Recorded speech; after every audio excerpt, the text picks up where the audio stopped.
And welcome back to Hero Power. This is episode 45. Thanks for joining us. I know, right? I am 45. Your host, Avantes. And as always, I am joined by my co-hosts, Zerocio. What is up, gang? It's so good to see you guys this week. And Versika. We're here. Back. Yeah. Right? Exactly. I agree. I agree with everything he just said. And we are joined this week by our special guest, Beogard. Hi there. So, Beogard, why don't you tell us a little bit about yourself? So Beogard is my BattleNet tag, and in real life I'm known as Steven, and I co-own a video games and hobbies store in Knoxville, Tennessee, and in Seymour, Tennessee, called Level Up Games and Hobbies. Ooh, okay, awesome. So, real quick, before we get into the show a little more, we are going to let Versika tell you a little bit about our sponsors at ViForce. All right, so it's almost that time of year, when you start sending out that wish list to friends and family about what you like for Christmas.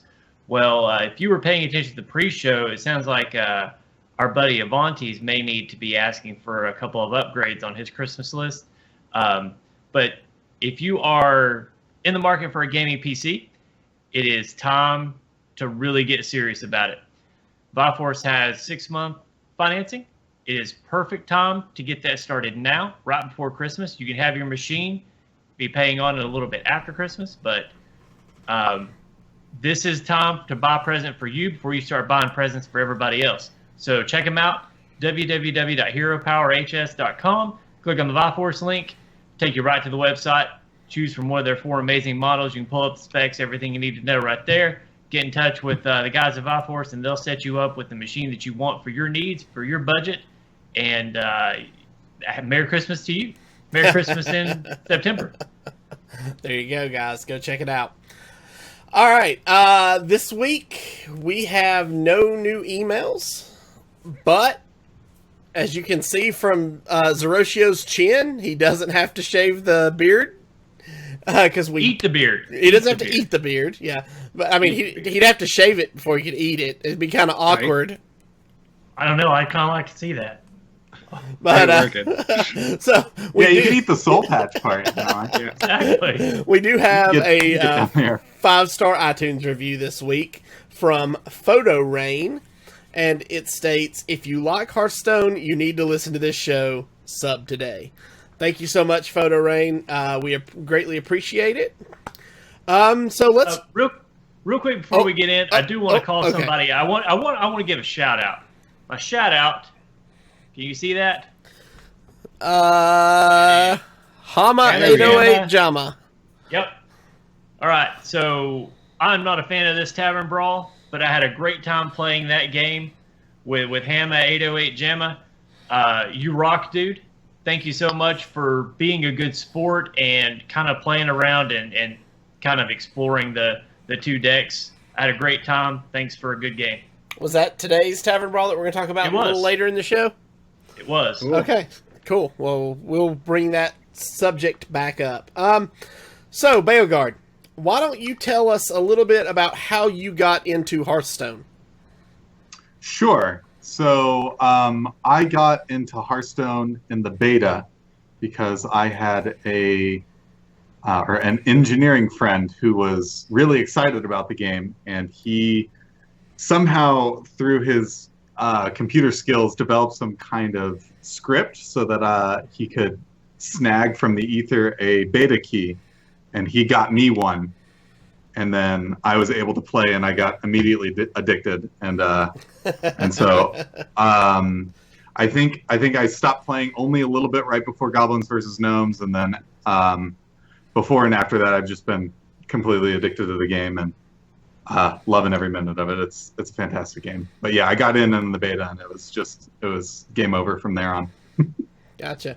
Well, we know Beogard because, as he said just a little while ago, he owns a gaming shop here in Knoxville, and he graciously allows us to use his tournament space from time to time to host Hearthstone events. Really? It's true. I'm really glad you guys come by. You do a great job every time you're here. Well, you are a wonderful host over at Level Up Games, sir, and thank you very much. We try to be. Thanks. Yeah. So let's. We've got a little bit of news to talk about this week before we get on to the deck that Beogard has brought to us this week. It's going to be fun, guys. So let's jump right into the news. Some of the big news this week is that Team NRG, because you can't spell NRG without RNG. Oh man, that was bad for me. Okay. Just need that kind of stuff to zero.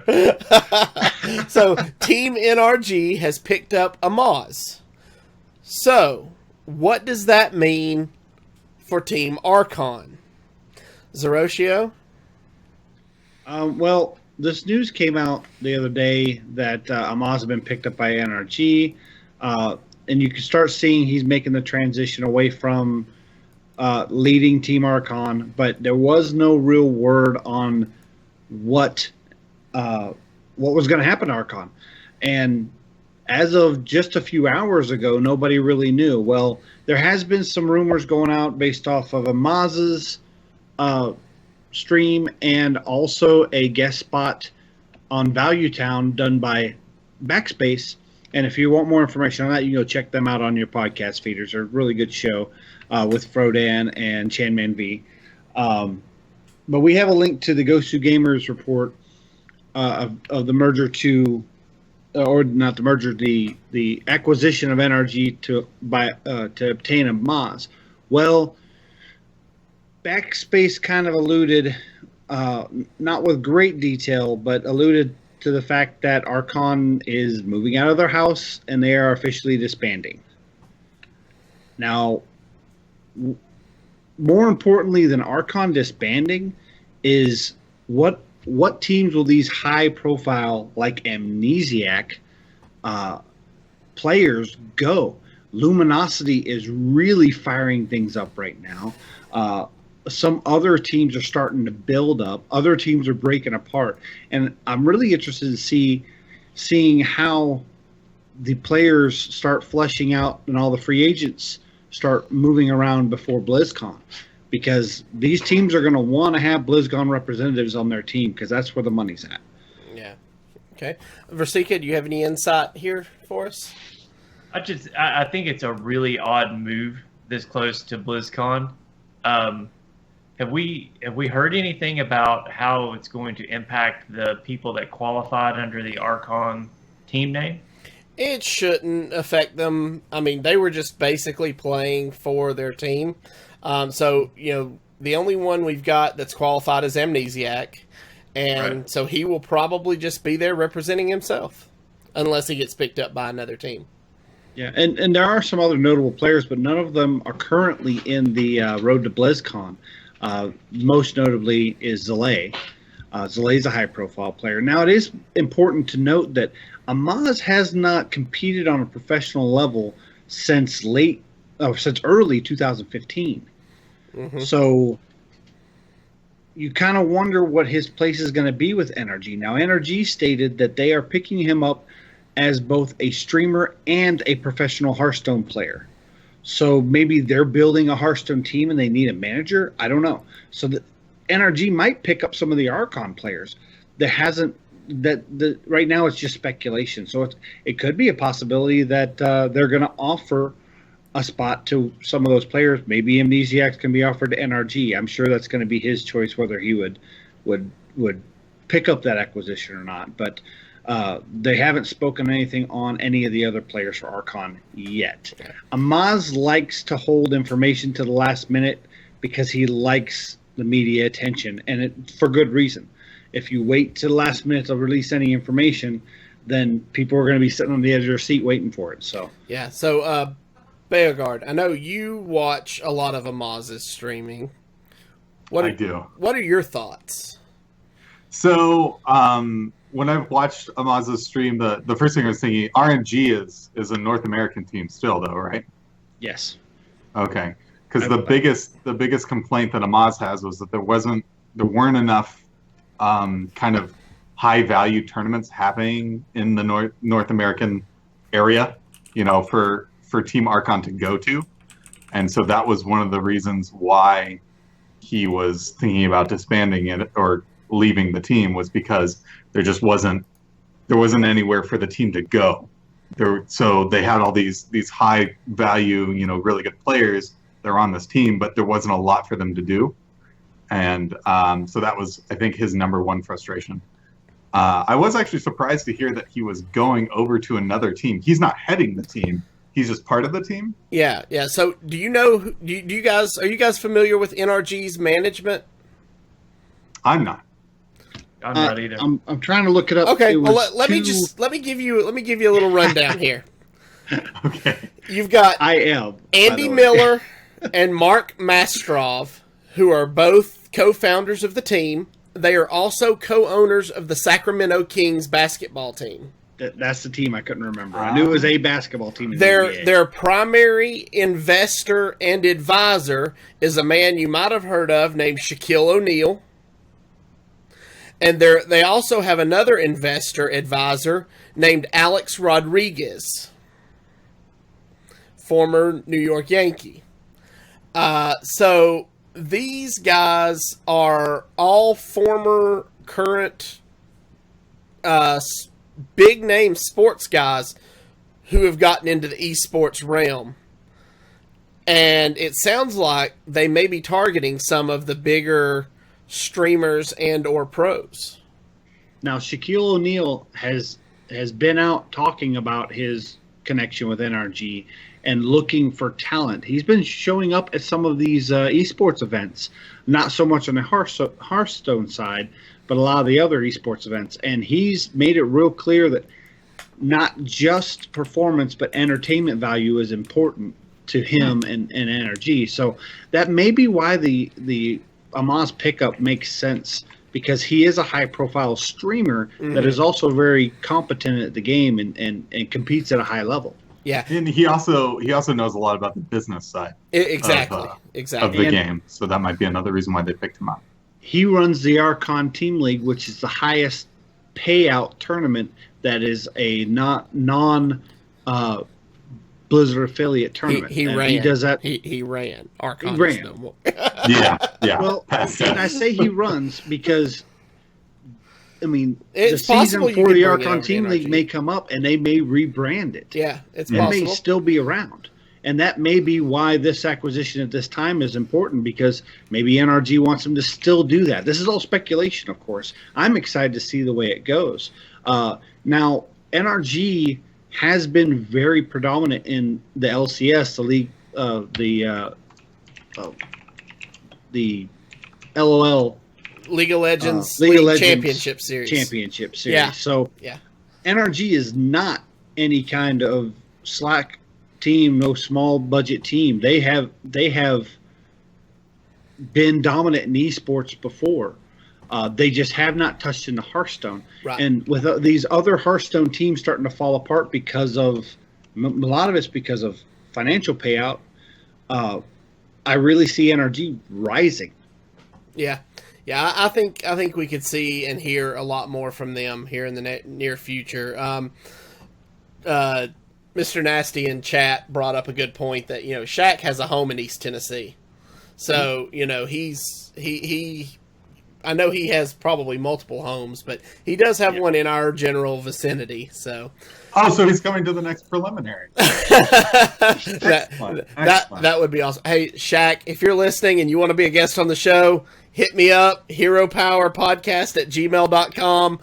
I'll make a spot for you. Anytime. We'll get you 2 blocks. We'll get you 2 windows to fit in. I don't care. I'll bet we'll make it on feature match then. Okay. You might. With guest caster. Yeah. So also in the news, and See Me No More just mentioned this in chat, but Navi, they're a really big, well-known esports team, and they have recently decided to part ways with their Hearthstone roster. So, just under a year ago, Natus Vincere, Navi, basically decided they were going to get into Hearthstone competitive play. And they picked up Ostkaka, they picked up Hoy, Sixo. They picked up some big names in the Hearthstone community. And it wasn't 3 months later, Ostkaka would go on to win the World Championship at BlizzCon. And now, here we are a year later, and they have, I guess, kind of reassessed their position and decided Hearthstone's not really where they need to be. Versika, got any thoughts? So, this confuses me more than the Archon, more than Team Archon breaking up. And the reason why this confuses me is you have last year's, or not last year's, you have a World Championship winner. It was last year. So Osaka won last year. Yeah, Ostkaka won last year. He was at BlizzCon the year before that. Mm-hmm. Right. You also have a player who some people consider right now the number one player in Hearthstone in Zixo. What exactly do you need to consider your Hearthstone team a success? I mean, if this is the bar we're setting, if having the reigning world champion and arguably the number one ranked player in your esport, that would to me seem like you're in a really good position. What then does it take to have a successful Hearthstone team? Well, I mean, it would be different if you had 20 players and you're having to pay all 20 players. You're paying 4. Yeah. Mm-hmm. So Navi's esports director, Eugene Zolotarev, he stated in the article, it is sad to inform that we've decided not to prolong the contracts with our Hearthstone team. However, we want to focus our resources and efforts on the top disciplines, basing on the region where our main fan base is located. So I'm assuming that means the European Union area. Nevertheless, it was very pleasant to work with these guys. We can surely say that the year of our presence in the discipline was successful. I'd like to express my gratitude to the two Sebastians, Frederick and Young Sue, for the time we spent together and their attitude to our work. It was very pleasant to work with you. You are all true professionals. Since the players remain with Navi until the end of September, our main task is to help them find good, stable organizations. We will put every effort to do so. So, it sounds like they're wanting to focus more on games that are maybe more popular in Europe and Asia Pacific. So maybe they're going to focus more on their League of Legends and Dota 2 teams. I was going to say, it looks like on their website it's mostly CSGO and Dota. Yeah, Okay. CSGO is real big over there right now. And Yep. highly competitive for the Europeans. I wanted to touch base on the fact that for all intents and purposes, the road to BlizzCon for Hearthstone is pretty much over. You have the finale of the grand finals of the summer season, then you have the last call tournament. Last call tournament is you have to have a lot of points to get into it. I don't know if Ostkaka and or Zixo are going to qualify for that. We won't know until those numbers come up. Both of them have fallen short getting to BlizzCon. So when it comes down to it, financially, they probably don't see any kind of payout at this season. So they're looking at having to hold on this team next year to hope that they qualify high next year. And that just may not be enough financial stability to keep a team around. Now, Zixo was at one point part of Team Archon. So now that he is a free agent, I could really see Zixo possibly being picked up by one of these other teams. Luminosity is really, really picking up right now with their tournament. NRG is obviously stating they want to be in the running.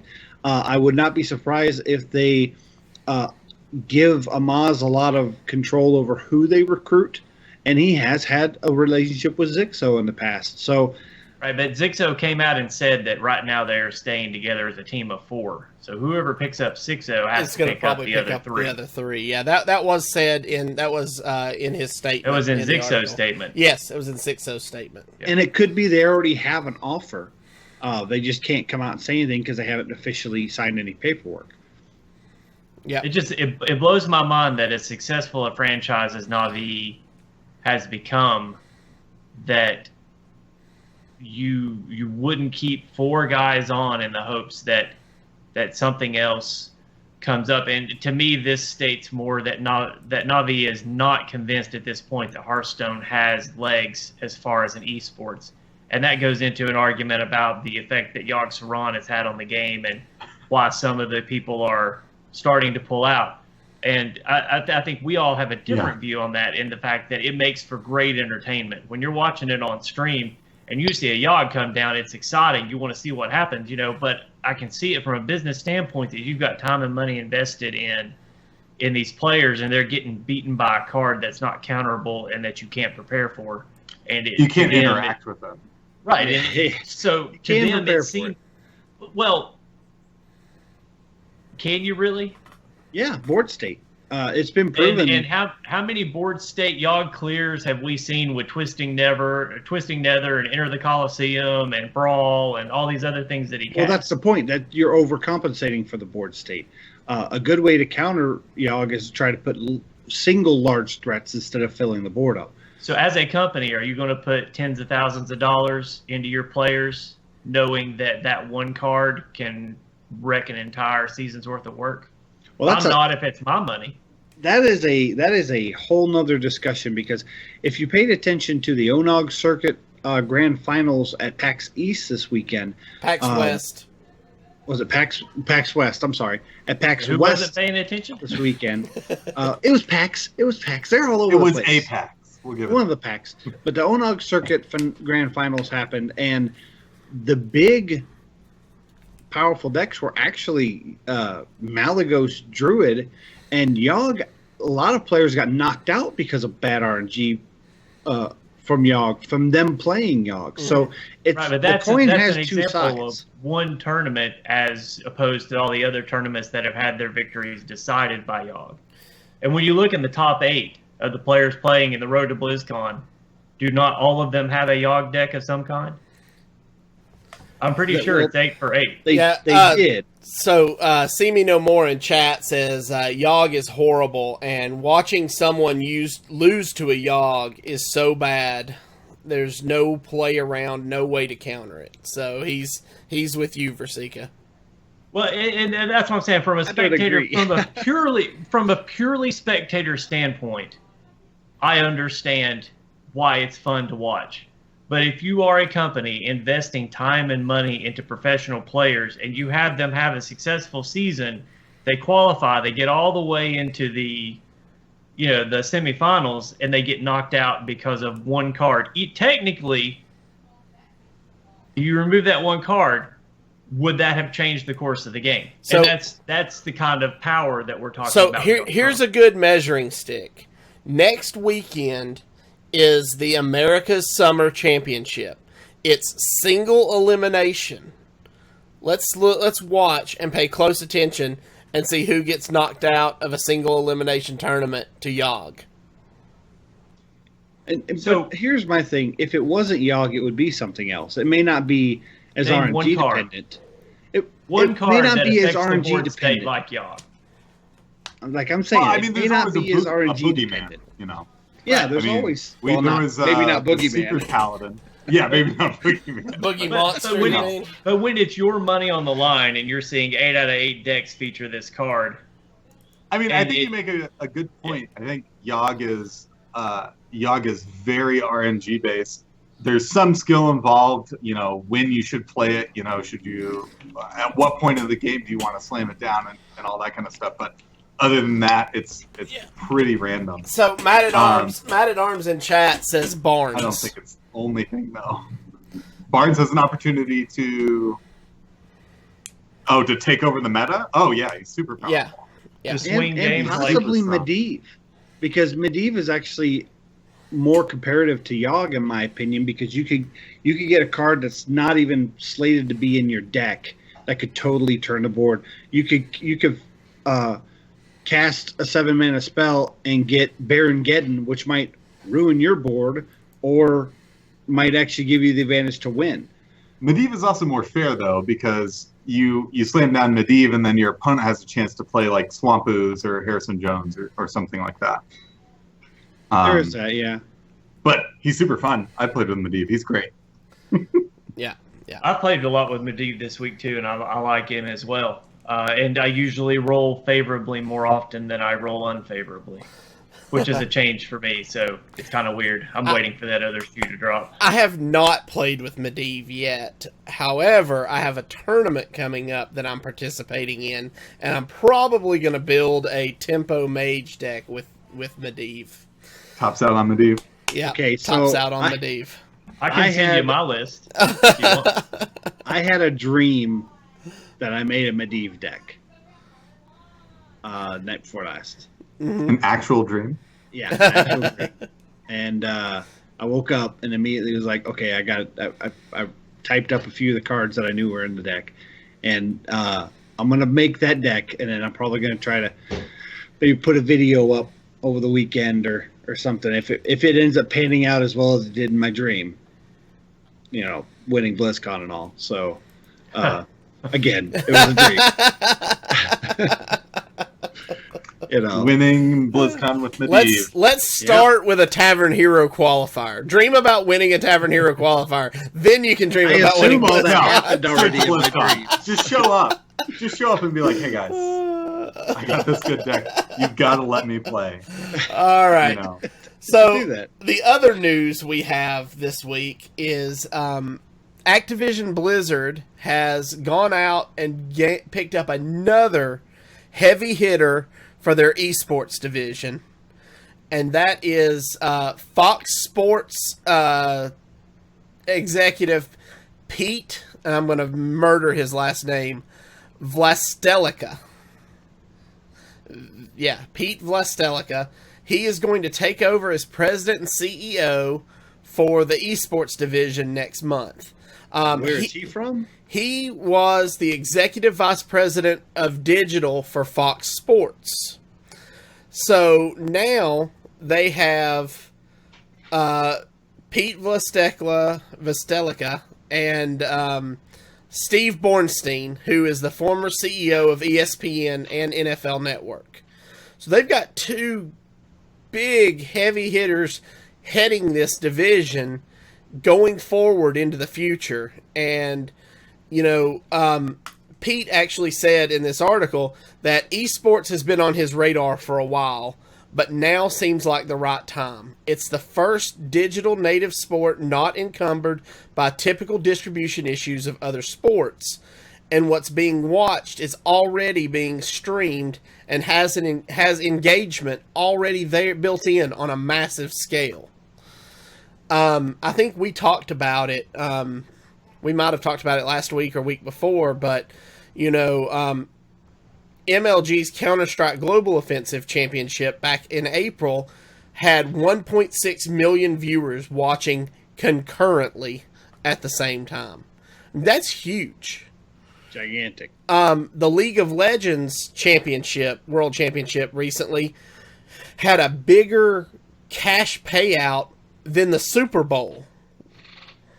I mean, esports is really coming into its own, and it's getting there fast, and it sounds like Blizzard is putting together a team that can kind of lead them into this. Bornstein said, "I like to fish where the fish are. Esports is the next big thing, just like ESPN was 35 years ago and the NFL Network was 15 years ago. It is our responsibility to make it more professional, more accessible, and more digestible." So, now that we've kind of talked about who they're bringing in and what they think about it, we're going to start with Beogard this time. Give us your thoughts on these recent moves by Activision Blizzard prepping kind of their space for esports going forward.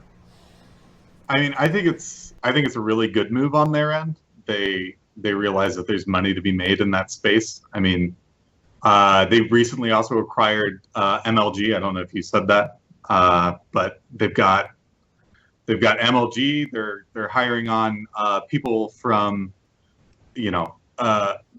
other live entertainment industries who already kind of know the lay of the land. Which is because I every time they hire one of these sports guys on, or somebody from sports goes over to esports, I always think, what's the main reason why those people are going over? And it's they see an opportunity there, and they already have kind of the experience to contribute to making it a bigger platform. I definitely think esports is already here, and Blizzard is doing a really good job of kind of being on the front of it, so that when it really does explode or just continues to grow, that they're going to be kind of the main source for a lot of different esports. Maybe not even just their games, but a lot of different games. Yeah. Zeroshio.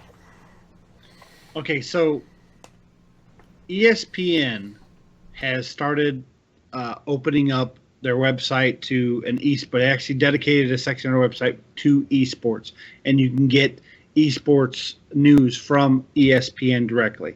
Blizzard Activision has picked up a former executive from ESPN, a former executive from Fox Sports. We just talked about NRG and their plethora of current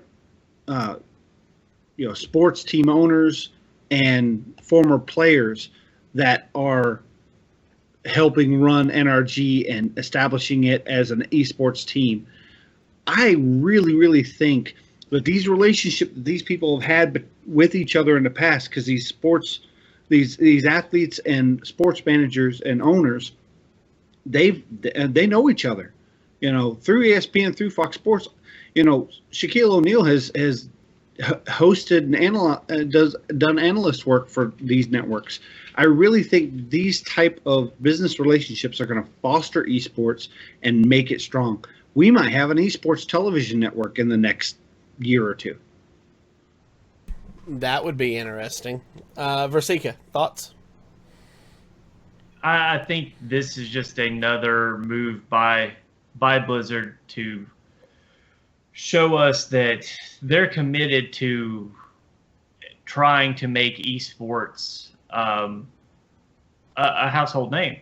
And that's good news for us. But at the same time, I think it's a combination of tailoring some aspects of the games that they're putting out to allow them to be more skill-based, while also fielding a team that is good at, I won't say spinning negativity, but you have to have a team that's out there that can confront negativity and do it in a way that makes people not only listen, but be curious about tuning in and seeing what all the fuss is about. And I think if you can put together that dream team, which they're doing a really good job of putting that team together so far, I think that if anyone can do it at this point, I think Blizzard has the best shot. I think some of the other companies have had their shot. They kind of took sort of a halfway shot,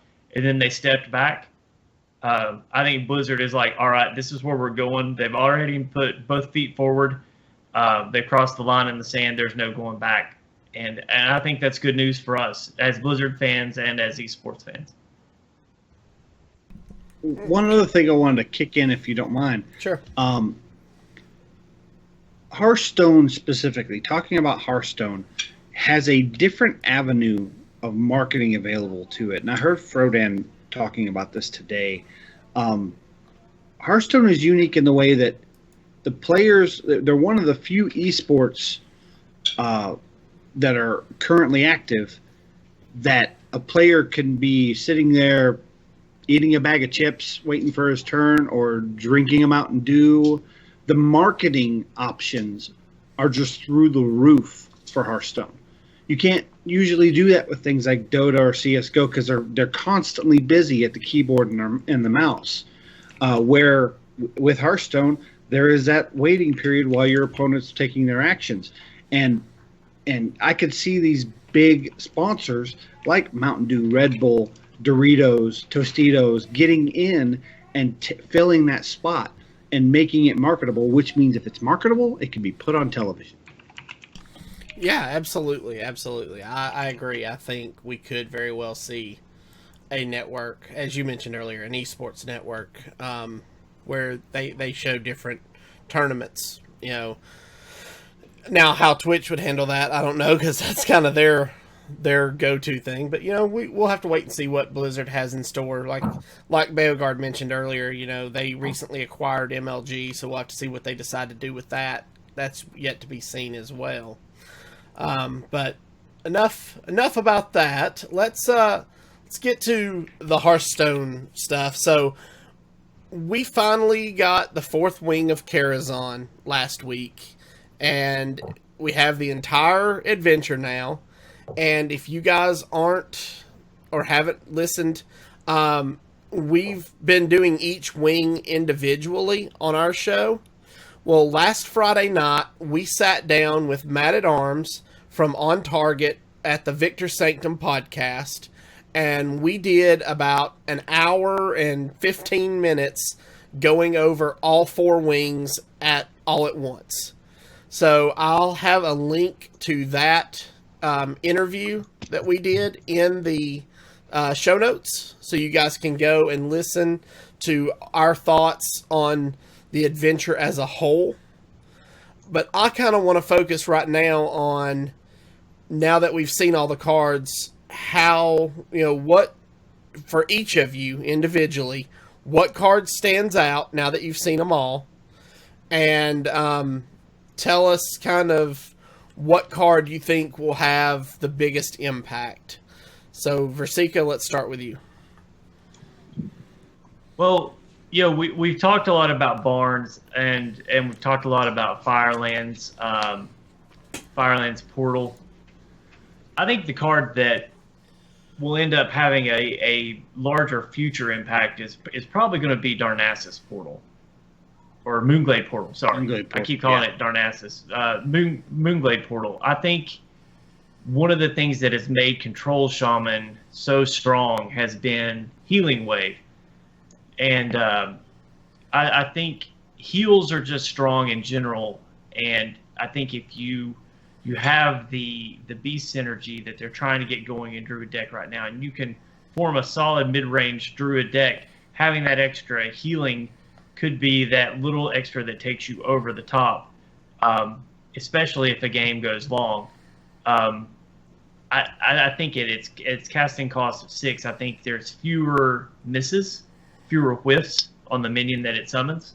So I think you'll start to see at least one-ofs in Druid play as you go along, and I think they can be game-changing if it comes at the right time. There's nothing like getting a Sylvanas off of a Moonglade Portal and your opponent having already taken out your Sylvanas. That's good times. Yeah. So. Okay. Beogard. So I think I have to agree with your chat here that Barnes is going to have a huge impact just because of its casting cost and what it might do. And I mean, anybody who's been playing with him or has seen any of the streams has seen some kind of the insane things that he does. My pet card, though, right now, obviously is, and I'm going to say his name wrong, is Prince Malakazar, because he helps you win control matchup. He adds 5 extra cards to your deck so you don't fatigue as fast, which is really important if you are planning on going to fatigue against another control deck. Mm-hmm. And he can do some really powerful stuff. Almost all of the legendaries are okay.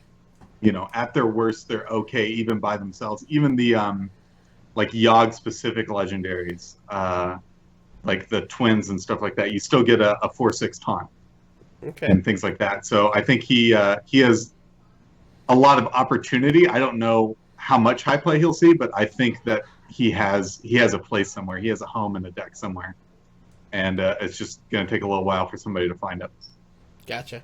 All right, Zeroshio, that means it's your turn.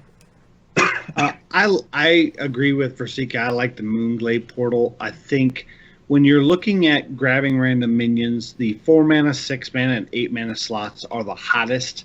You're going to get the less busts out of those mana spots. That's why you see Moonglade portal will affect the meta a lot better. But I have a sleeper that I think is going to stand out, and it is Violet Illusionist.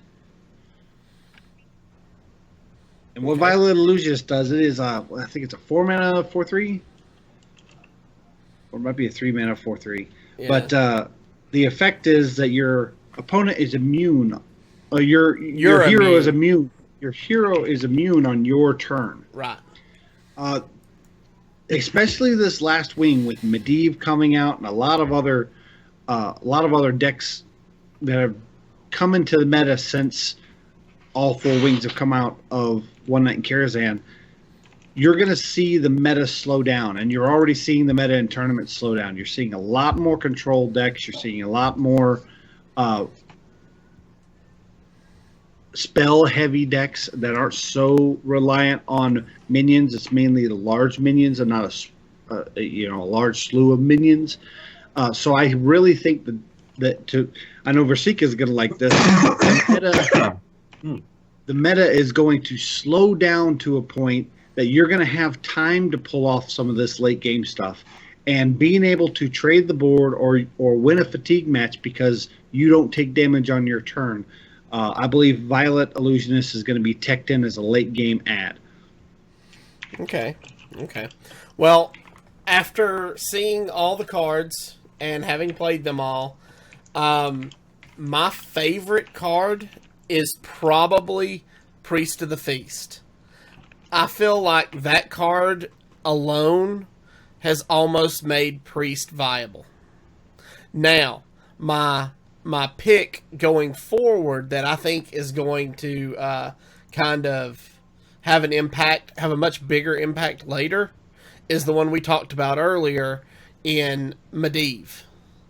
I think the synergy you have with some of the late game spells with Atesh is just going to swing board control so heavily that we're going to see a lot of fun stuff come out of that. So, Chat's talking about Priest of the Feast deck, and one of the reasons why Onyx Knight didn't really make it on my list is, number one, it is kind of hot right now anyway, and we were kind of talking about sleepers. But number two is, I'm not sure if Onyx Knight alone can resurrect Priest. I think it's a great step forward. It gives Priest that mid-range minion. And the chat is right. It does look like the beginnings of like a tempo style Priest. But I think what will affect Priest more than Onyx Knight out of Karazhan is whether or not Blizzard pays attention to the weaknesses of Priest coming into this next expansion. Because this next expansion, I feel like, is going to make or break Priest as a class. So if they get some mid-range love and they get some viable options in the mid-game, I think Onyx Knight and Priest of the Feast both, I think they carry a great deal of momentum heading into the first expansion of next year. Okay, cool. All right, so we mentioned it a little bit at the beginning when Versika did his shout out, but let's talk about this week's Tavern Brawl. So this week's Tavern Brawl is a repeat. We saw it last June. It is Cart Crash at the Crossroads. You collided with another hero and your decks are mixed up. Pick another hero at the start of the game and your deck will be a random combination of the two classes. So I really enjoy this Tavern Brawl. My daily quests, I had 2 quests to win with a rogue. And so I played rogue. And my first game, I sided in hunter cards. And it just so happened my opponent was also playing rogue and sided in hunter cards. So we were almost playing mirror match, and he kind of got the better draws, so he beat me. But my second game, I went Rogue and chose Warlock and got a lot of the good Warlock early removal, and it really helped me control the board and just kind of win on a big Edwin Van Cleef late. So had a lot of fun with it. It's a very fun. I feel like it's a very fun Tavern Brawl. So Zeroshio, let's start with you. We'll end with Versika on this one. Okay, so you randomly get random cards, and you also get a random class to go with your random cards from your current class. It's randomly random, all the random. I liked it. I like random. I like all the random Tavern Brawls. I do feel as if Team 5 swung and missed, because when you beat Wing 4 of One Night in Karazhan, Morose asks you if you will help him for Medivh's birthday.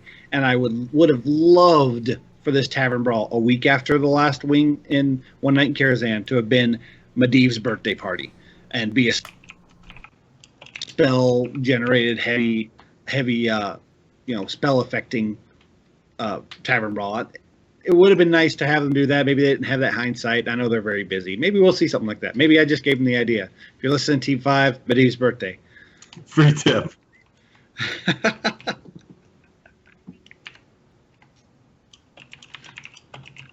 What do you think of it, Beogard?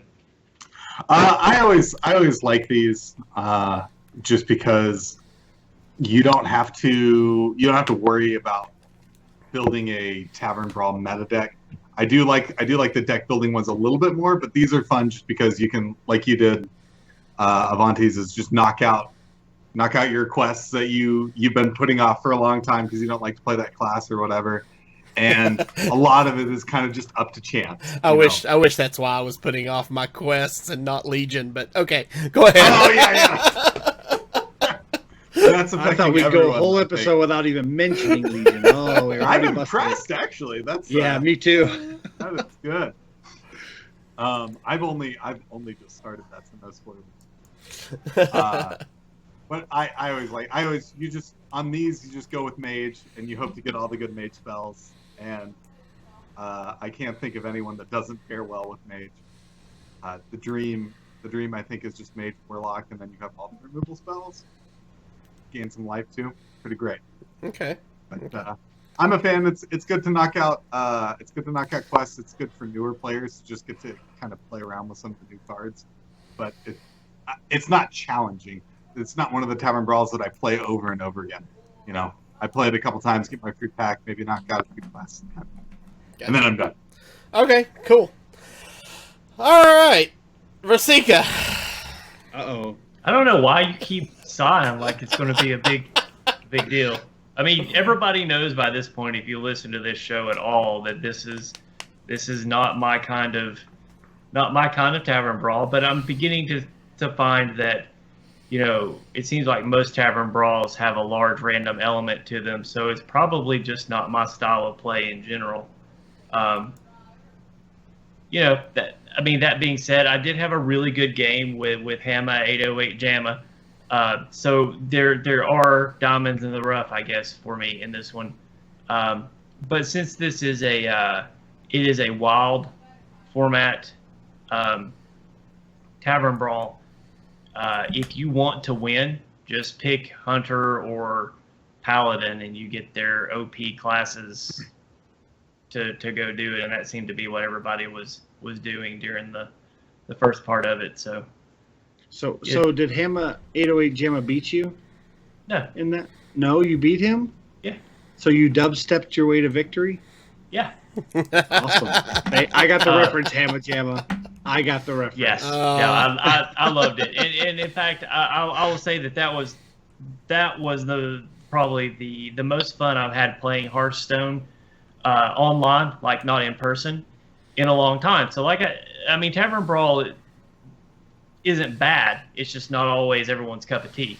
So, you know, try all the modes at some point. You know, try the adventures, try the ranked, try the casual. I mean, you could find that you have fun in some of those areas too. It may not be the thing you do all the time, but still step out of your comfort zone and try regardless. Right. There you go. All right, guys, that brings us to this week's deck, which is... I've looked at the deck list. I haven't played it, but it looks like a blast. This deck was sent to us by Beogard, so it is called RoRenoCazar. So this is a Reno Rogue. Hey, Avantis. Yes. The screen is frozen on our end. Can you link that in Skype? It's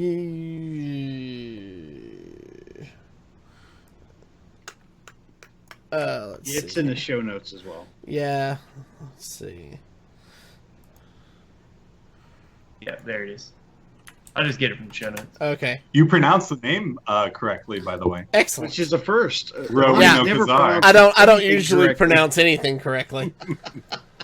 So, all right. So, I'm going to give you a rundown of this deck list, and then I'm going to turn it over to Beogard to kind of tell us how it works, what you're looking for, that kind of thing. So, it's a Reno deck, guys. We've done this in the past. You got one Backstab, one Shadow Step, one Journey Below, one Swashbuckler, one Acidic Swamp Ooze, one Betrayal, one Blood Mage Thalanos, one Eviscerate, one Loot Hoarder, one Sap, one Undercity Huckster, one Wild Pyromancer, one Burgle, one Fan of Knives, one Harvest Golem, one Shadow Strike, one SI7 Agent, Barnes, Elise, Starseeker, one Infested Tauren, one Tomb Pillager, one Zeril Poison Mine, one Assassinate, one Dark Iron Skulker, Prince Malchazar, Cairn Bloodhoof, Reno Jackson, Sylvanas Windrunner, one Vanish, and Nazoth the Corruptor. All right, Beogard. Well done. All right, Beogard. Give us the breakdown on this deck and tell us why you like it and how it plays. Sure. So there's a limited amount of fun to be had in every Hearthstone game, and RoRenoCazar attempts to have all of it. It's basically it's a control deck that relies a lot on Death Rattle minions to kind of outvalue your opponent. And the basic game plan is to just kind of survive long enough to exhaust your opponent of resources. And so Reno is really important because all the aggro decks are so fast that even if they run out of cards, you're so close to being in kill range that you need a way to regain life. And Rogue does not have a lot of really good tools to do that. So that's why he's in there. And then everything else just kind of plays along with that strategy of just kind of survive, except for Prince Malchazar, who is in there to outlast control decks. So the whole objective of the deck is to outlast your opponent and try to make them as miserable as possible in the process, which is wonderful. It's a ton of fun. All right. Awesome. So, Okay, one thing I want to point out in here that a lot of people may be questioning is Malchazar, Prince Malchazar in this deck. Why would you want to run Prince Malchazar to risk getting doubles and canceling out the Reno effect?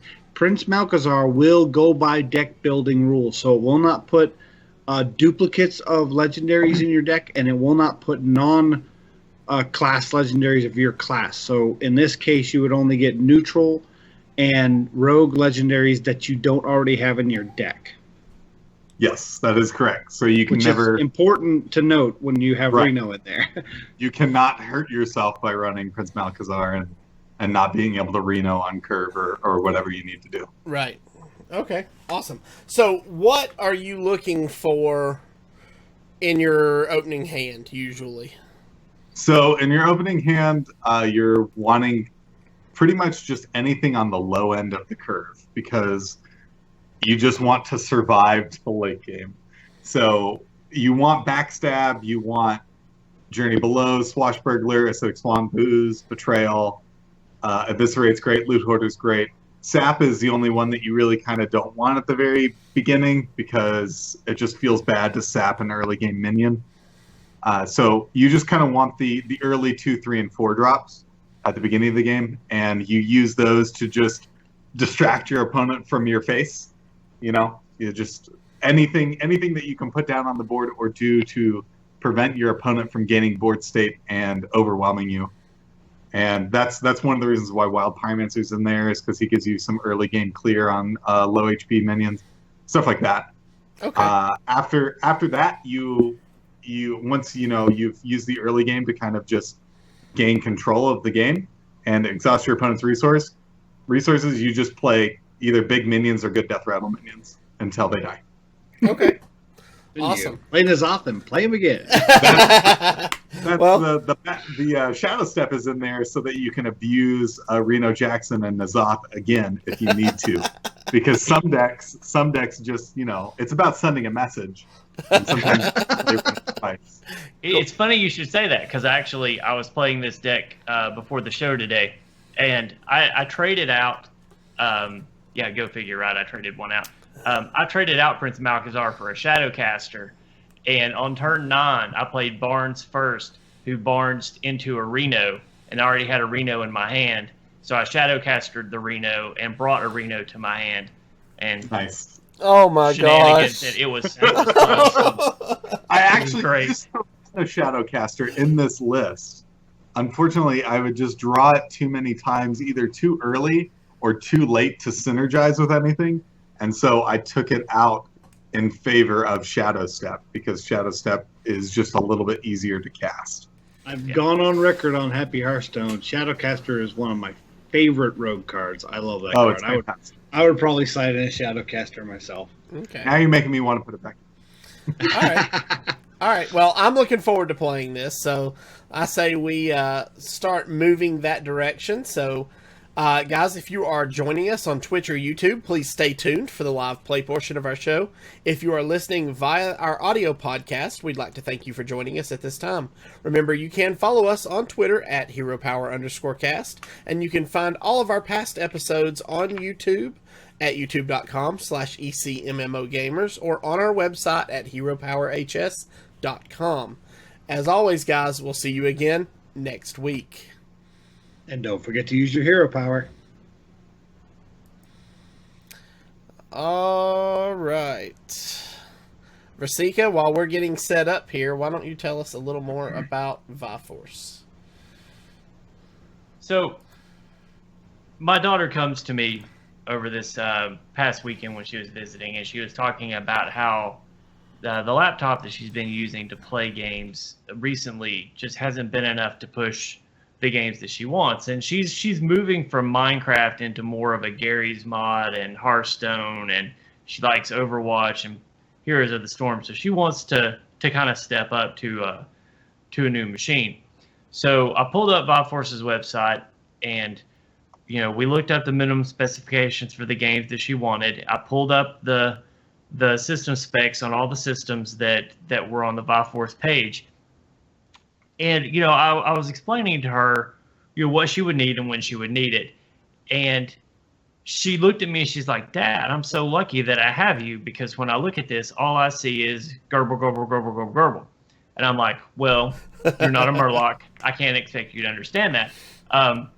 But not everyone is fortunate enough to have someone in their home that speaks geek. So one of the great things about getting to work with Viforce is that they will speak your language. Regardless of how computer savvy you are, if you get in touch with them and you're trying to figure out a machine to get your husband or your wife, or you're trying to get your child into gaming, the games that they're going to play, you can feed all of that into the guys at Viforce, and they will give you back the information that you need to make sure that you make the correct purchase 100% of the time. You combine that with 6 months zero down financing, and you have the perfect Christmas present. So stop waiting around. Check out Viforce Gaming at HeroPowerHS.com. Click on the Viforce link. It takes you right to their page, and from there, it's all glory. All righty. So, Beogard, are you ready, sir? I am ready. All right, go ahead and queue up for a match, and as soon as you get in, I will spectate you, and we'll see what Sounds like a plan. See what this baby can do. It'll either perform gloriously or fall flat on its face. So perform gloriously or fail spectacularly. We actually had one of those decks not too long ago, and it was great fun to play. It was. All right, so our opening hand looks like Shadow Step, Tomb Pillager, Betrayal, Swashbuckler. What are your thoughts on this, Bayo? So that's a really good hand. I'm probably going to toss the Shadow Step and the Tomb Pillager, just in hopes of getting some more 2 or 3 drops. You could, I mean, we've got the coins, so you could hold on to Tomb Pillager because that's a good 3 play. But Paladin's got True Silver Champion and a whole bunch of other 4 tech minions, so he's not the best. So we're going to toss them, but keep Betrayal. Betrayal, even if it just kills 1 minion, it's a 2-mana removal spell, and it's really good. So I must always keep Betrayal no matter what I'm playing. There he is! I love the animation. They know what's coming. That's the thing, though. Your opponent just put his head in his hands. Oh, yeah. Gotta get ready. Oh! Now, for an eye. So, for extra credit, if you can kill him with the eye for an eye. Oh, I'm going to. New game plan. So this is not in my deck. This is a From the Prince. From the Prince, yeah. That would have been great to get off of a barn. A gift from the royalty. Oh, yes. And we are going to disturb the volcano. Oh, yeah. Well, I think it's pretty clear at this point that we're playing against a Control Paladin, which Yeah. is actually a pretty good matchup for this deck. As long as they don't overwhelm the board state, you know, as long as their N'Zoth is really bad or they play it really late in the game, you can usually steal it from them. Okay. They do have a lot of board clears, though. Yes. A lot of Pyromancer and equality shenanigans. But fortunately, early game, we're not worried about that, and N'Zoth later will be good. Oh, yeah. He'll be great. And hopefully we'll draw Reno at some point. It's just always nice to have him in your hand.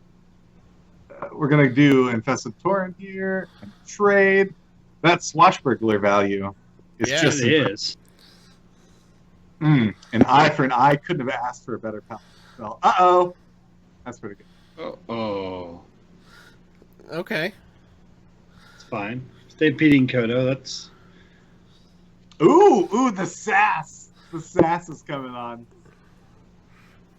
He thinks he's got me. Now, do you think the coining out Cairn would be solid here? Actually, I that's like not a that bad play a lot. I was thinking of trying to clear the Kodo with a whole bunch of suboptimal plays involving the coin and SI7. Wow. Like, you know, just slamming down Karn Bloodhoof. What's he going to do It's about really good to Yeah, me. yeah. Yeah, he Aldor doesn't would have be the an best answer thing he for could it do. right now. He's gonna get a really good consecrate off of us though if he's got that because he can run into Karn and then consecrate. Either Now that, Aldor's really the best he could do. Yeah, and then he gets to deal with Bane. That's right. Yep. Ooh, Ivory Knight. I'll take it. Sold to the man that is mean. Yeah, anytime your opponent makes a play that doesn't directly involve you getting hurt, I'm in favor of it. So he picked up a 4-mana spell. Yes. Yes, That's so something to keep in mind. Probably So- Blessing of Kings. Or I was going to say, do we want to backstab the Knight and then run Betrayal on the Kodo and then finish off the Kodo with the SI7 agent? I think that's a great idea. That's good line. backstab. I don't want to bust Betrayal just yet. I mean, you could actually backstab, run the Loot Hoarder in, and then just SI7 the Kodo. Yeah. You don't have to Betrayal. Yeah. Or let's see what we draw. It's going to show us. Let's see what we draw. Oh yes. Yeah. The So, Boogie I'm just Monster. gonna Boogie Monster. Kill Kodo. Is that in the deck? It's not in the No, deck. Boogie Oh, Monster no, is a no. Malkazar card. That's an That's Alcazar awesome. gift. That's a gift awesome. From the Prince. Oh, Elise Starseeker is in there because you need more legendaries in the deck. Yeah, well, yeah. Always. Oh man, more well played. I do like that line of getting more board presence and then sacrificing a little bit of our health. Because I think the SI7 may work out better later. Ooh, Uh-oh. combo druid. Shoot. Okay, that's So here's definitely the value in keeping the betrayal. yes. Yeah. I mean, you can betrayal, run a ooze in, and finish it off with SI7 and have an awesome board still. Yeah, that seems like a good play. Yep. And now you're on a timer. Yeah. You know Now he's that we running know it's- anything. Yes, which is rough. Do you guys think I should take that out with SI7 agent? I do. All right, I let's think do it. SI7 agent into. You can even use your face. I would use my face. I mean, either way. I mean, this guy's consecrate fodder at this point. That's true. Yeah, that's true. And he hasn't used that 4-mana spell yet. We could just, there could be a mind control tech floating around somewhere. You never know. We're No, ranked you're 15, guys. absolutely right. Playing, Absolutely right. playing around, was it Anything Seal of can happen. Trials or whatever? Oh, yeah. That too. Oh, there's the equality. Comes the consecrate that Here's he the picked up. consecrate. Yep. Yep. Created by every night. Yep. Called it. The end is coming. And a doomsayer. Aha! Do we have a way cannot to- kill the guy? No. Do we want a harvest golem? Do we want a 2-1 on the board? No, I don't know. I don't think that's actually a bad Yeah, play. I kind of like that. Yeah. That forces him to have to answer with something next turn because you're going to put him at 7. Yep. That's true. Now, at this point, we could play mind games with this eye for an eye. He could play mind games with this eye for Honestly, I even a actually consecrate. really like that. Yeah, do Yeah. it. Do it. Let's do it. Even a consecrate puts him at 5 Because, yeah. because things What's and stuff. happening? Although he now knows that it's not resurrect or You Ooh, mean look at this guy. repentance. Light Lord. Okay. that's fine. That's fine. I like Sogoth. I like that we picked up, So we picked got up the some Slither. good ones. Yeah. All right. And he's a hard thing to remove. Now he's Aldor Peacekeeper fodder, but You can't That's get not- these- yeah, he can't. He can be Peacekeeper, but that's about it. Yeah. And he hasn't played any Peacekeepers yet. So Nope. there's a good chance that he's going to get Peacekeeper. But Do they run put your Peacekeeper? faith in the light. And Swampus. Tyrion. Bad Oops. touch. Bad touch. All right. Let's drop Hand and Knives right now. Come on. Oh, I'm so glad you killed him. Oh, no. Draw a good card. Oh, Journey That's Below. That's not a good card. Journey Below is that terrible. Yeah, it's not the worst. That's for sure. I mean, we could just put out your stars. We could, but I See what legendary we get, because we're gonna get a legendary.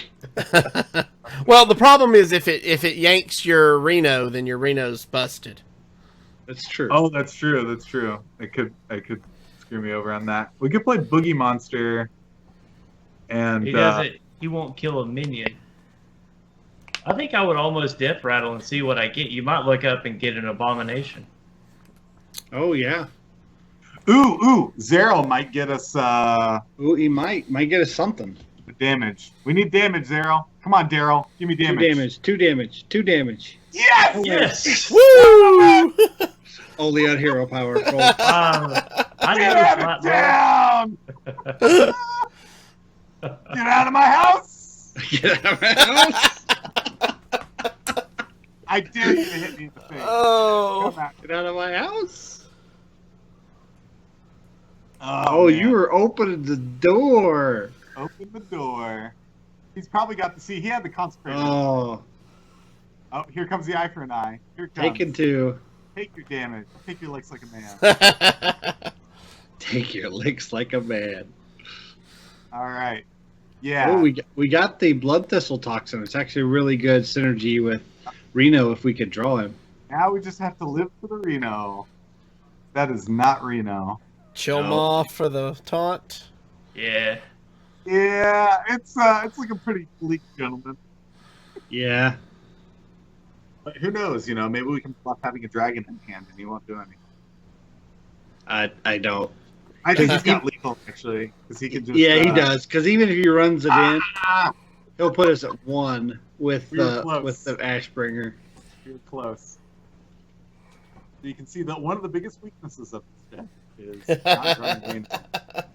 Yep. Now he's like wanting us to concede. Come on, just beat us. There we go. I think he Nice. was just doing the math. 5 Math plus is 3 hard, plus okay? one. when you're six. when you're doing the Common Core math to figure up lethal, it takes a little longer. So we know that Volcano lives in Tennessee. All right. Sorry. Yeah. So yeah, I mean that could have gone either way.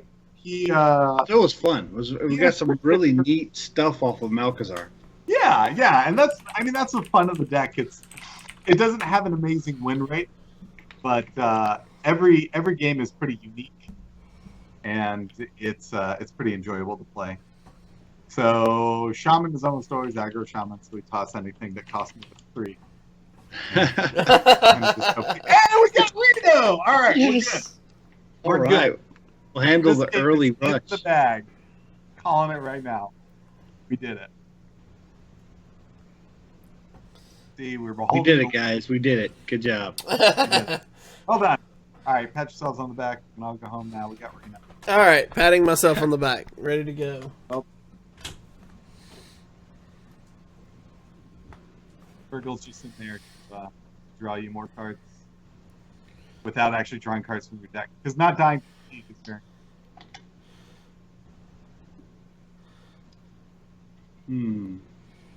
Pretty good. Totem Golem on turn 2? Wow. Totem Golem. All right. Just point eviscerate feels really bad. Feels really bad. The other option here is to. But We can that's also.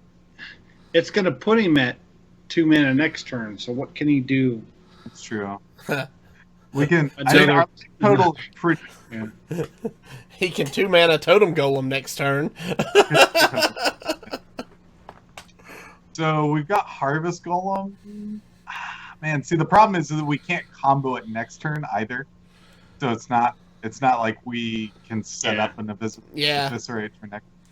I think just living is important. That floating that mana really stinks. Now, do we just go to face since he's probably probably going to trade. Yeah, I mean, we'd love for him to trade. He may not Dual trade. Scarab.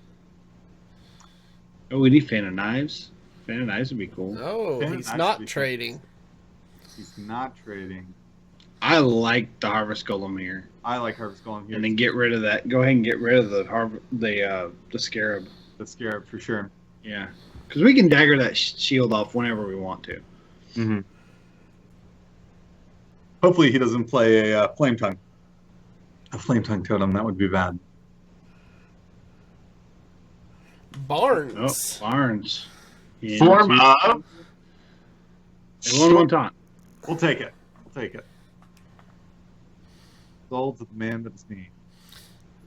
I guess. I think Loot Hunter Hero Power? I'm thinking Burgle and Journey below. Going Journey?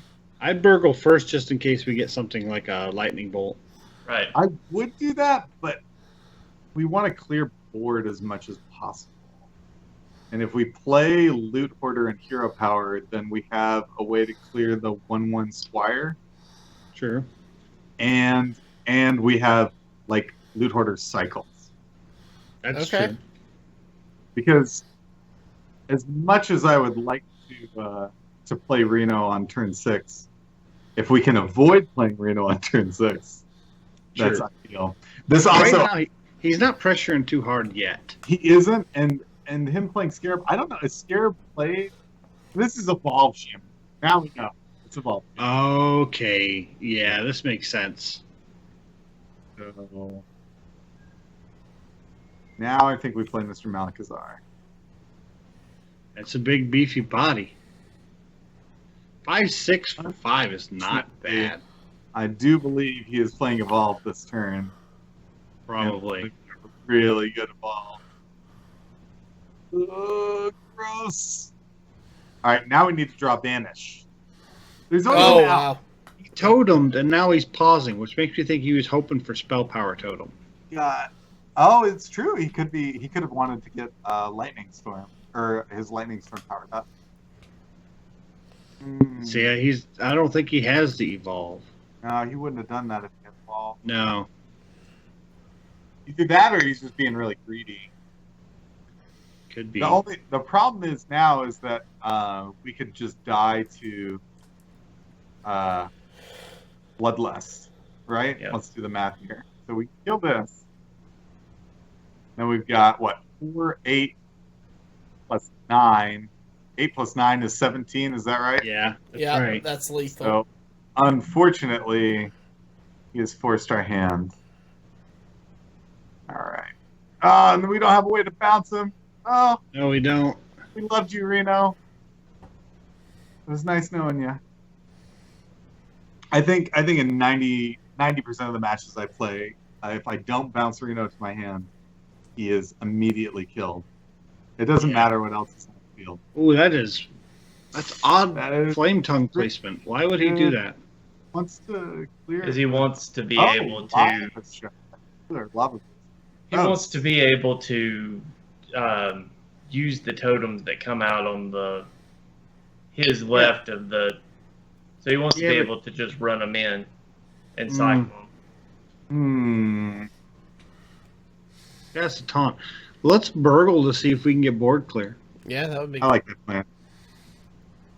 Oh, Feral Dirty. Spirits is good. dirty. What do you think? What do you think about a value Earth Shock on the Flame Tongue totem? I Absolutely. like that play. I like that play a lot. Yeah. And Feral Spirit. Yeah, of course. After the Feral Spirits, of course. Burgle of 2016 right there. That's right.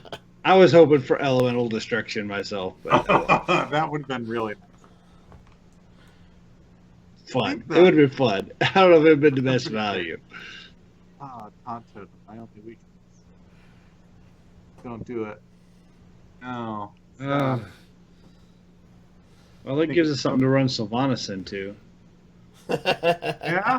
As long as Sylvanas doesn't get Next. be okay. I don't think this runs Hex, does it? I don't think so.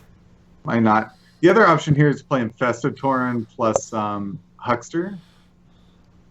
I think that just gets traded too easy. Yeah. We're not. I don't think we're too much threat to die yet. Well, if he's got Bloodlust, he's got Bloodlust. So. Well, still, with Bloodlust is 15 plus. It's 24. There's that. But it does run Hex. He drew it off the top. He did. He drew it right off the top. It's pretty good. Oh, yeah, sure. Why not? Try This might be an Very cool. evolved term. No, there's the Shadow Step. We love you. Let's see what we get off of Journey Below. Okay. Done with that. That's none of this. Nobody likes this. Twilight Summoner is about the only real good synergy. Ducharmo in chat asks, what would you think about putting an Earthen Ring Farseer into this deck? I think that's a good play. I just couldn't find space for Earthen Ring Farseer. I wanted to add both Earthen Ring Farseer and the Refreshment Vendor. I just couldn't find a good place to put them in because I'm really greedy. And I like to lose at this game. I enjoy it. Yeah, I think we're gonna grab. Yeah, let's grab Twilight Summoner and we'll play Foreign Summoner. We might be in a lethal turn though. I think we might be dead here. Especially if He's he been has holding that card since the beginning. Whatever that is, he's been holding since the beginning. Is it? It's Oh, the There's the Bloodlust. Bloodlust. I told you he was too off lethal with it before. oh man! I spoke Oh, too insult soon. to injury. I spoke too soon. The Reno could not save us from all of the damage. That was good though. Oh, let's salt the wounds. Wait. Oh, Oh, okay. gross. I thought he shortened us. Nope, Let him nope. get damage in. All right. Well, that One was more. fun. High win rate, ladies and gentlemen. We gonna try one It's more? fun to play. Well, I mean, we can. We got time. If Beogard has time. Oh, sure. We're about due for a win.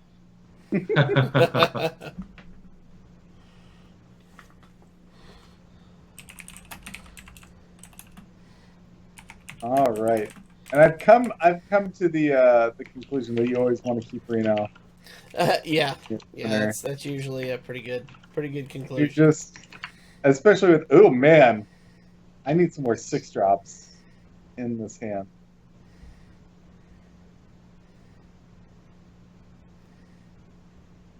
It's like playing Hearthstone on challenge mode. You know, It That's just- right. It's, Challenge stone. Now, Challenge stone. I I kind of think want to grab Squid Face. I Yeah, like the squid face. I I mean, think that's a my greedy side says Sylvanas, but I really like the squid face here. We don't even know what he's playing yet, but let's just pretend. Let's pretend he's playing Control, and then Sylvanas just becomes so much better. Well, Now, the right play is Squid Face. he's playing warrior, so it's one of 9 different options. That's true. That's true. Which is encouraging though, because back when the game first came out, there was pretty much just one warrior deck. Control warrior, that was it. Control warrior. this is OTK. Oh. You could just clear this guy. Yeah, you burning a mana, but coin SI when the run in is probably the best. yeah. Yeah. You don't want Yeah, to let's give see him a what we chance draw. to get big. It's an odd for a turn 3 frothing. Yeah, that is strange. Well, but he saw Fading your Mount. removal. Maybe he just wanted to put the pressure on there. That's probably true. Yeah. We've got Mr. Squidface next turn. He's probably going to fire a War Axe. That's what I'm thinking he's going to do here. That sounds about right. Fiery War Axe, Hero Power. No, we've got Bash. Okay, so we know he's got. Oh no, Blood to Ichor. Blood Ichor. He won't execute that. That Yeah, that would be That would feel bad. an interesting choice there. you have to get rid of the dragon. The fairy Dragon. dragon. Yeah. Yeah, and I think we just play a naked 4/4 with no weapon equipped. I mean, The other option is to Swashbuckler, Hero Power. That does not feel as yeah, good. no. That forces mean- more interaction out of his hand. Exactly. He'll have to put slam on it or a fiery war axe. Now it stinks if he clears this because we won't get the death rattle. Well, and I mean that's the bait. You know, we want to just survive, and maybe he wants to stop us from getting value. But there's so much value in this deck that he can't stop all of the value. I will That's right. take that trade any day of the week. Oh yeah. Yep. Absolutely. Burgle. Burgle Swashbuckler. Yeah, I like Leave a that. mana on the table. Yeah. Let's play Swashbuckler first and see if we get a Yeah. good drop warrior card. Hey, it's a bash. Why don't we just bash it? Should we just bash it? Let's bash it. I No? No? You like Burgle better? I like Burgle better, and the reason why is we're still at a pretty good health total. Pretty healthy life total. And we Yeah. have betrayal, so if he does put a few more on the board, we might get That's better true. value out of it. And we can also, that's a minion we can clear with your hero power. So. Yeah, I'm thinking if he Yeah. plays another Corcoran Elite and doesn't Yeah. trade with it, you can kill it with the bash. Very true. Where's that Foulness I tossed? Regrets. Karen? I Karen like is I like developing Karen here. What's he gonna do to it? Double trade to leave Bane on the board? He can trade his 2/1 into it, execute, and then do something else. I mean, he's gonna invest 2, maybe 3 cards into it. He's got to put a lot of cards into clearing it. Bane is pretty rough for any warrior deck right now. So yeah, it's Dragon Warrior. He's just gonna go face. Dragon Warrior with Frothing Berserker. Maybe that's why he threw it out so early. It didn't really matter. That's interesting. So, yeah, maybe it's just a decoy card. I was gonna say, what do you think about Karen into the dragon and then betraying? I like that. Ooh, yeah. Yeah. Dude, I can rampage. We can even betrayal into eviscerate the 4/4 dragon. Oh, I like that too. All right, so we got betrayal here. Do that shenanigan. And we can even put out a fierce monkey if we want. Kill that. Oh yes. Put out a fierce monkey. Force the execute. Yeah. Yeah, the Fire Wax does not deal with it. I think he was hoping to use the Fire Wax to finish off Karen. And if he doesn't kill Karen, we can punish with Rampage. Oh, but you see, we picked that up. It's almost like we're playing Tavern Brawl, guys. This is our Tavern Brawl deck. Tavern Brawl in ranked. New meta. Ooh, wow. Good.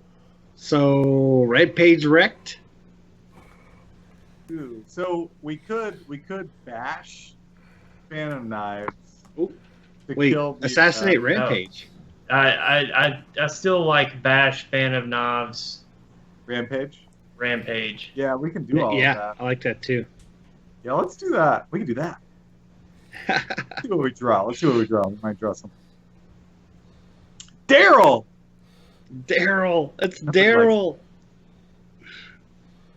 Here it Daryl goes. the Poison Mind. 7/5. I'm the aggressor now. 7/5. Now he has to execute it. Here's the execute. Give it to me. But see, we've already got the value. Look at all the value. There's Karen Bloodhoof. Whose blood? Your blood. Your blood. You ready with Garrosh? Because then he says his other line. You play him. Says, Garrosh, you're not fit to report. It's clearly. Stop drawing. Nat Pagel.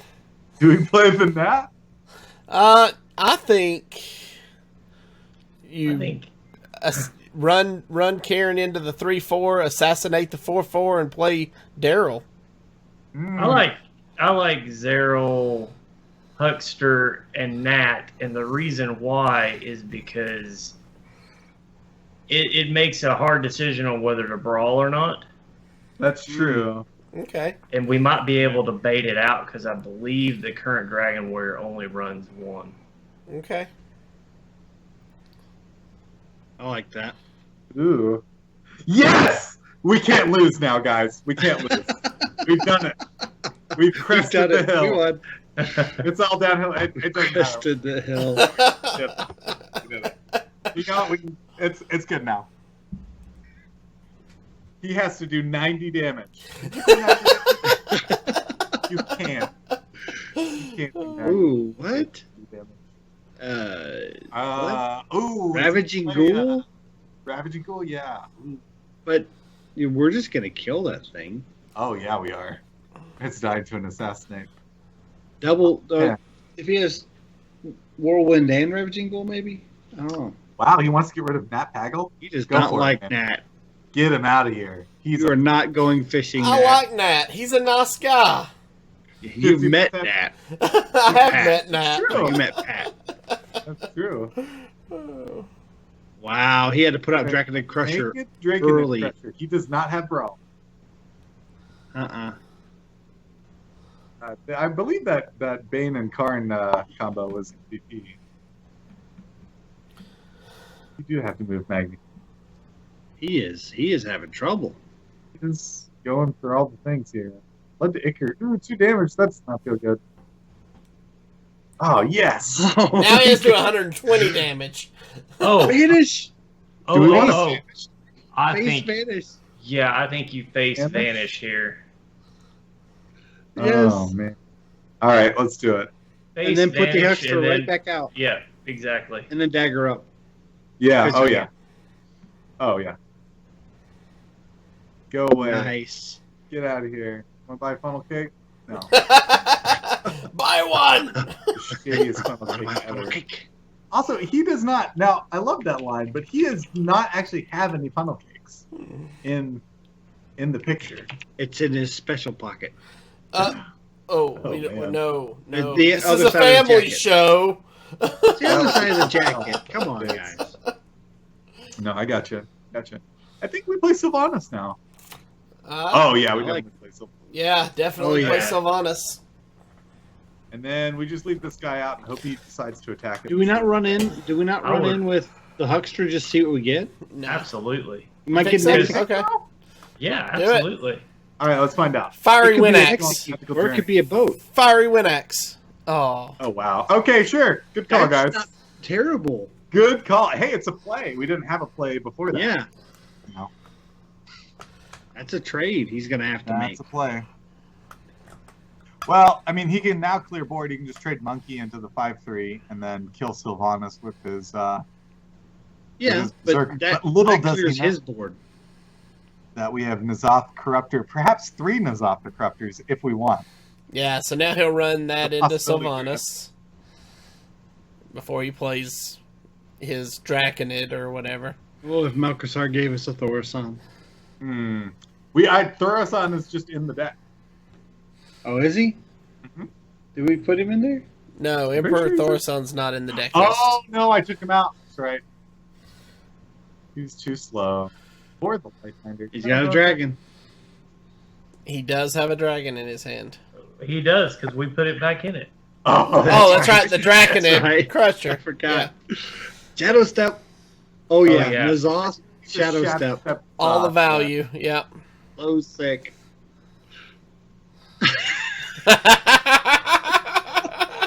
Greedy. Oh. So good.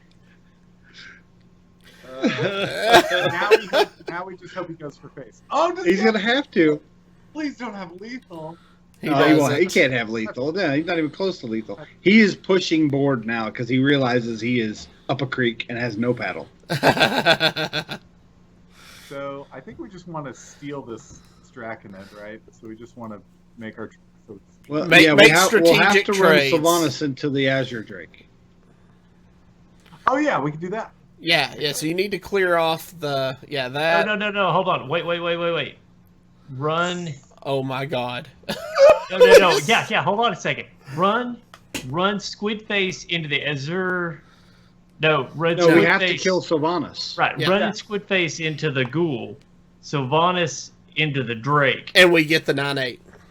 We get the and 9/8, and and we we get get the +2 on our weapon. Let's that's right. Let's equip a new weapon first. Yeah. All right. I can track with that. I think actually it's We'll time be to able to play Reno and and bounce Blood- Reno. Yeah. It's definitely Reno time. Yep. So, But yeah. run Squid Face into the 3/3. Yep. Yep. Here and here, and then we play this. We're gonna be so rich. We are the richest, actually. At this point, you should just concede like on principle. Good. There's no way out of this, my friend. He probably will. Yeah. Wow. So you go big or you go home. This is It's the crazy. it's the You method. got There me. you go. He knows we have a N'Zoth. He knows we have Reno. You We got- just got Oh. Varian Rid from him. I wanted to play the Varian Rid. Go big or go home, guys. This deck is a blast. It's a lot of fun. We went It 1 was and 2, but it was the most epic one ever. That's right. That's right. You win big. All right, guys. Let's do last thoughts. Zerosia. Charbro in chat says this feels wrong. All right, Zerosia, what do you have for us this week? I am trying a new technique to work up the ladder. I got up to 11. I've settled back to 12. It seems to be working. It's really keeping me from tilting and getting too much fatigue mentally. So I like it. I'm hoping I'll be able to make a legend push this month. So. Okay, awesome. Versika? Sorry. I just caught malware from Immature. So, yeah, no, just Hearthstone is we're early in the month. If you're going to make a push, now's the time to decide to push. If you're not going to push, then use this time that Karazhan is just getting started into the meta to find some fun combinations and experiment, because the meta is going to change again probably next month, right before stabilizing for BlizzCon. So now's the time to get out there and have a good time, unless you're planning on making a push. So just have fun with it, and I'm looking forward to seeing what people are getting ready to play for the World Championship. Okay, awesome. Beogard, you have anything you'd like to, any last minute shout outs? Yeah, shout out to my store if they're watching on stream. Thanks for watching, guys, and thank you guys for having me on. It was a blast.